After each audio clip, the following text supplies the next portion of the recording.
Hey everyone, Bernie Gallerani bringing you another episode of Success is Not Convenient. I get a lot of questions all the time about entrepreneurship and starting businesses and things like that.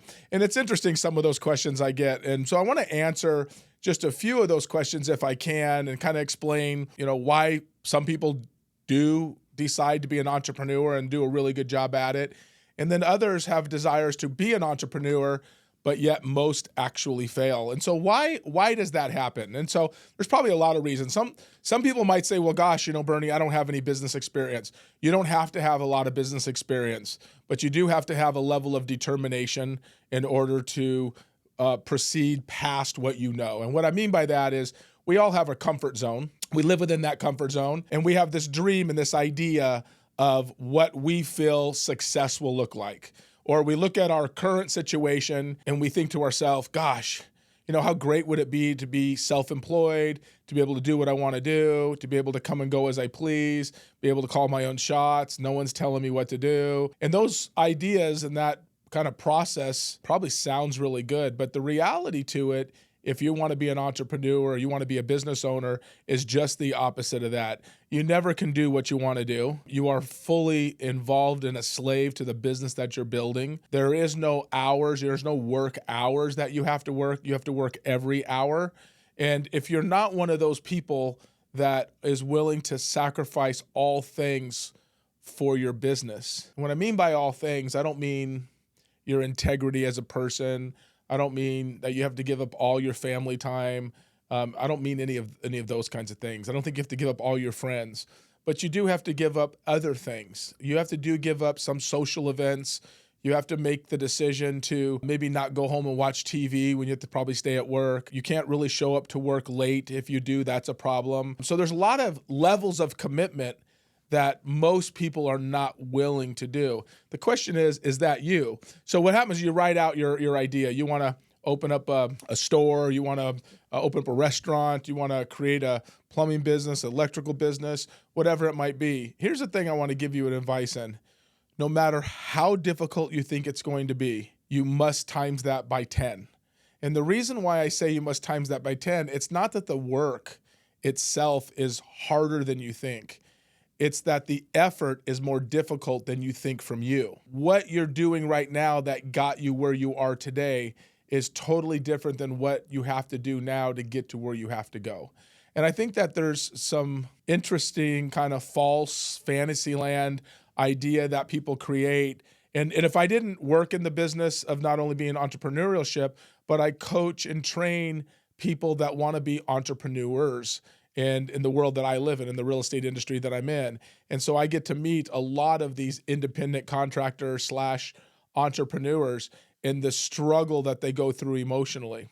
So the first thing I want to say to yourself is this. If you write down, hey, listen, I think it'd be really great to be an entrepreneur. I just have a passion to building a business. I think it could be really great. I think I have a special talent in a certain area. I'm not saying don't chase your dreams. You should definitely do that. But I think the first question you have to ask yourself is, am I willing to sacrifice all? The question is more difficult to ask than the reality of what it really takes. Let me explain to you what that is. What I've learned in entrepreneurship is there is no such thing as Monday, and there's no such thing as Sunday, and there's no such thing as Saturday. Every day is a work day when you're trying to launch a business. So sometimes you have to work all day Saturday, and sometimes you have to work all day Sunday. And sometimes you don't have to work all day Monday, and sometimes you don't have to work all day on Thursday. So you never know what day is going to be required that you have to put in 12, 15, 18-hour days. And the question is, do you have what it takes to put all the personal stuff aside and get the work done that you absolutely have to get done? There's this what we call dream, right? This dream or this fantasy land of the fantasy land, I should say, of what we think the business is. But in the truth, there's also called reality. And reality is what it actually does take to make it. What effort do you have to put into your business, and do you have the gumption to do it? And the answer to that is what I have found is for most people, no, they don't. Years ago, I used to be in franchise sales, and we used to have all these statistics, and it was something crazy like 5 or 8% of people who start a business actually make it. But if you go into a franchise, like 92% of franchises actually make it. And you look at this and say, well, if I started, Bernie's plumbing business and I didn't really have any experience in that, I would have less than a 10% chance that I'd actually make that a business, that I'd actually do something significant with it. But if I actually joined a franchise in the same plumbing business, I have a 92% chance of succeeding.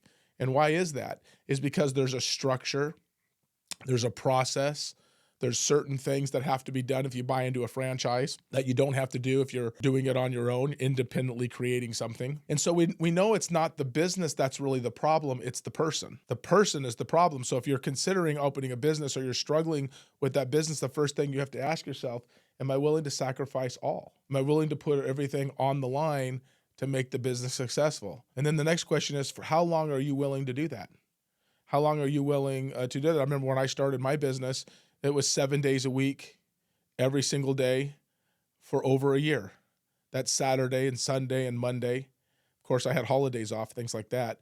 But doesn't mean I still didn't work partial days, even on those holiday days, because I had work I had to get done. So you're working every single day, not taking a vacation. It's really interesting to watch some of the entrepreneurs that come into my world and they start, which really is like starting a business. They're in the real estate world. And next thing you know, a month later, they're taking a vacation. We're like, yeah, you can't do that, man. That is catastrophic for your business. Well, you don't understand. I may do this family vacation every year. Yeah, but guess what? You're not going to make it. And very few people who do that and behave that way will ever make it. We don't ever see it. It doesn't happen. Well, I mean, hey, listen, I'm 90 days into building my business, and I need to go, take a week off. You need to go take a few days off. I like my weekends. You shouldn't be an entrepreneur. It's not what entrepreneurship is. Entrepreneurship is creating. I've said this years ago, and I don't think I've ever said this on video, and I'll share it with you this way. When a baby is born, a little infant, right? It's just born, first hour, 2 hours, week, 2 weeks, 3 weeks. At what point can you leave the little baby alone to have it survive on its own? And that's a question I think you guys should write down. It's, at what stage can you leave a baby, and for how long? And the answer is you can't. You can't leave a baby. And you have to look at your business as being that little child. And that child needs to be fed and nourished every single day and cared for, or that baby will die. Your business is that baby, and you got to feed it every day. It doesn't need to be fed Monday through Friday from 8 to 5. It needs to be fed 7 days a week. It needs to be taken care of and hugged and caressed and loved every single day. And if you're a business owner or starting a business today and you don't look at your business when you're starting your business as that little infant and you want to leave it for a week, your business is going to die. And you're going to come back and go, what happened to my business? Well, I guess your vacation was more important than your business. And what I'm trying to say to you is, and I see this all the time with people, it happens in my building pretty regularly, annually. We have things like this happen, and we just tell these entrepreneurs, stop doing that. And next thing you know, they're working somewhere else because they're like, hey, I couldn't get my business off the ground. And what we're doing is saying, it's no surprise you can't get the business off the ground. We told you not to do that. And so at what point can you leave your business? You leave it a little at a time. It's just like raising a child, a small teenager, or even 8 years old, 9 years old, 10 years old. That's as the child gets a little bit older, you give it a little more responsibility.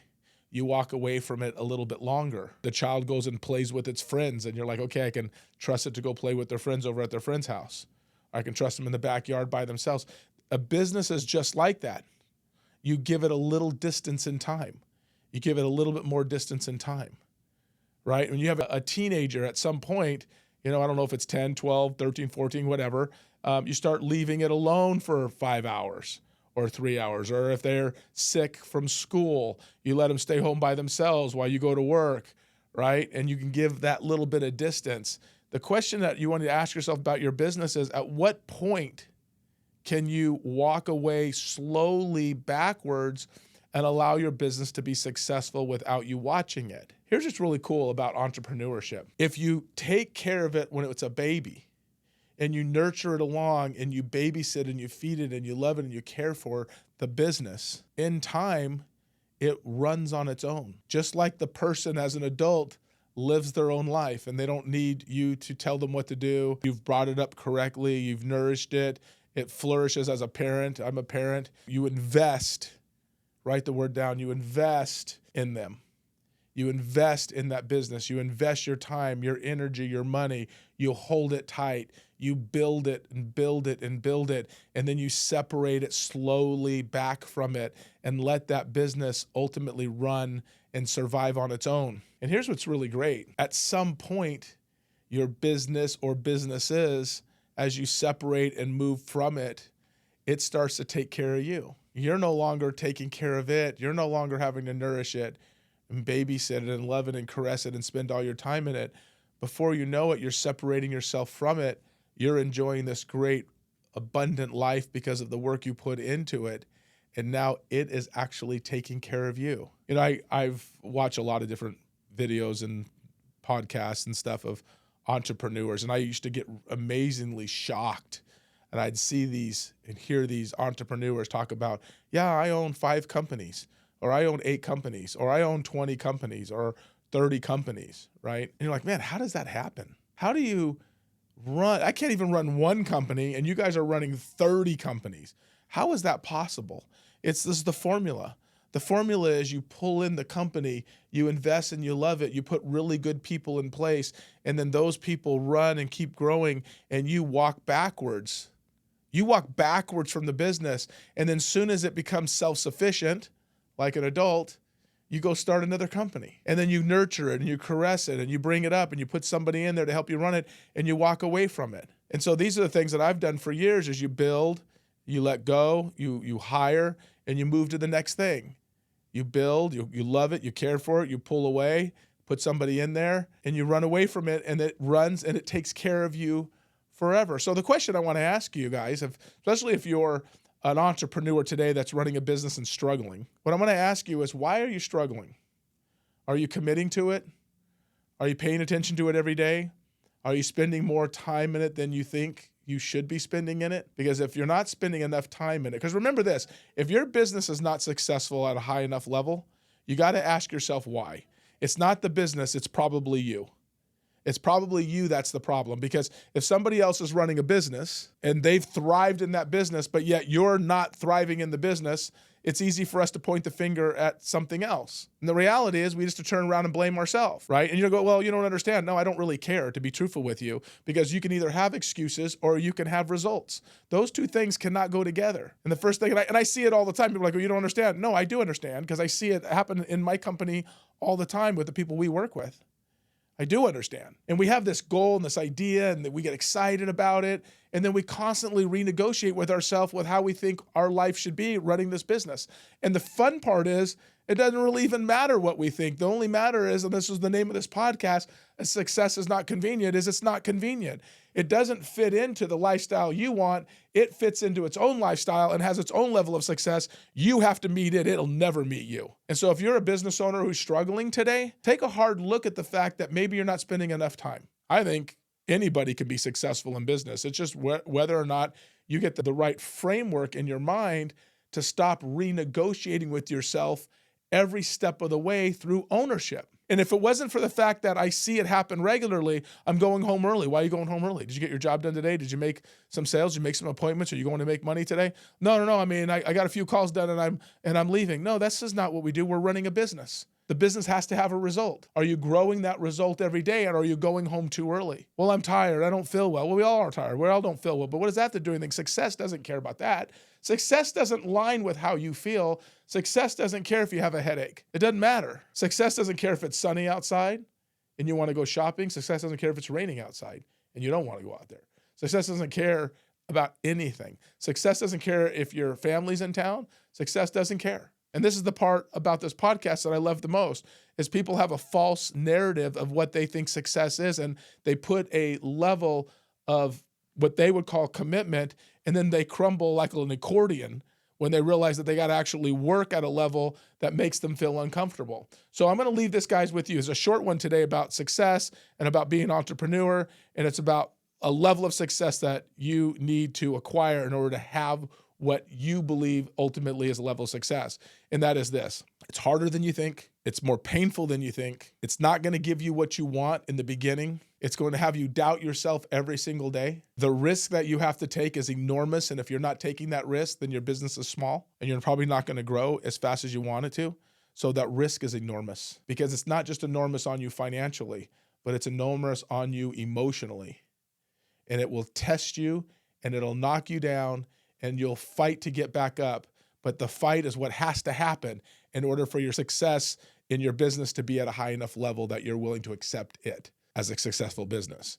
So thank you all for watching this video today. I know it's a short one, but I just want to tell all my entrepreneur friends out there, do not stop, do not quit, and do not give up, because in the end of the day, it is a beautiful world when your business is successful. Hope everybody has a great day.